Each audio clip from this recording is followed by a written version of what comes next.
మానవాళికి రక్షకుడు, మనకు కొండంత అండగా నిలిచేవాడు, మనసులో తలచిన వెంటనే గుండెల నిండా ధైర్యాన్ని నింపగలిగే మహాయోధుడు, అభయహస్తంతో ఎల్లవేళలా మనల్ని కాపాడే ఆ పవనపుత్రుడిని ఇప్పుడు మనసారా స్తుతించుకుంటూ శ్రీ పంచముఖ ఆంజనేయ స్వామిగా అవతారమెత్తిన దృశ్య రూపంలో నిరంతరంగా సాగుతున్న తరుణం.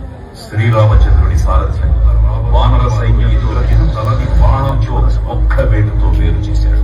ఇంద్రజిత్ మరణపాటున్న రావణుడు ఆవేశంతో ఊగిపోయాడు. ప్రతీకారం కోసం పాతాళలోకాధిపతి తన సోదరుడు అయినటువంటి మహిరావణుడి కూడా వాయువేగంలో పాతాళలోకానికి చేరుకున్న ఆంజనేయ స్వామికి సగం మొసలి సగం వానర రూపంలో ఉన్న వింత జీవి ముఖద్వారం వద్ద కాపలా కాస్తూ కనిపిస్తుంది.